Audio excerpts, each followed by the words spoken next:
Alors, ceci étant dit, où est-ce qu'on en est aujourd'hui? Je vais développer mon propos en deux temps. Dans un premier temps, je vais énoncer quelques caractères de ce monde et dans un deuxième temps, quelques problèmes.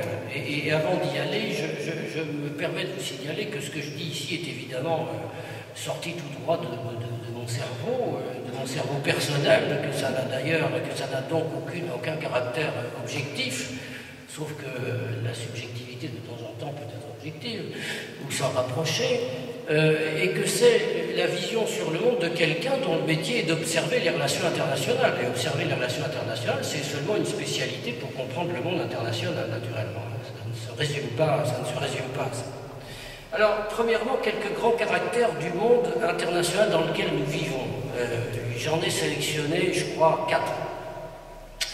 Le premier, et beaucoup de ces caractères vous paraîtront des lieux communs, naturellement. On ne peut pas être toujours original.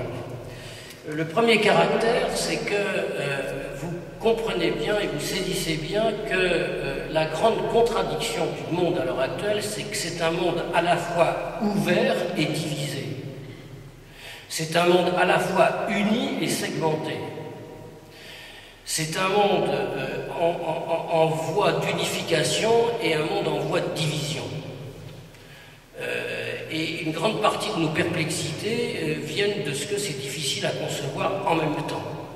Alors, un monde ouvert et sur la voie de l'unification, ben, écoutez, là, tout le monde sait que la fin de la division Est-Ouest, précisément dans les années 90, combinée à la mondialisation. Qu'est-ce que c'est la mondialisation? Ben, c'est en gros l'ouverture des portes, l'ouverture des frontières,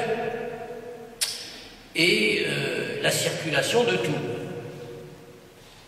ou de presque tout.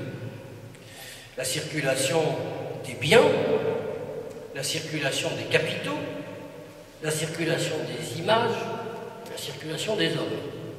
En gros, c'est ça, pour des raisons diverses et en particulier dues à la technologie, largement dues à la technologie, qui est à la fois une technologie de transport physique, une technologie de transmission des images, etc.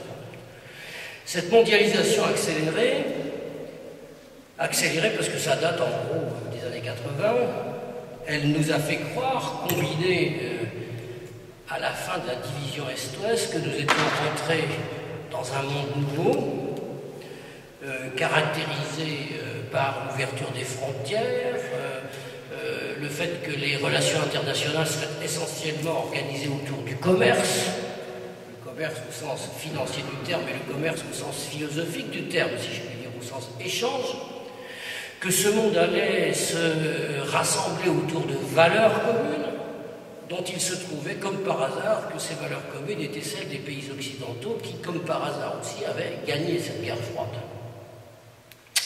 Et nous avons un peu vécu pendant une décennie ou deux sur l'illusion que le monde allait vers cette unification. Souvenez-vous des idéologies de la fin de l'histoire dont on parlait au début des années 90. La fin de l'histoire, c'était finalement, bien sûr, l'histoire des hommes va continuer, mais elle va devenir une convergence vers une unité psychologique et une unité politique plus qu'un système de conflit.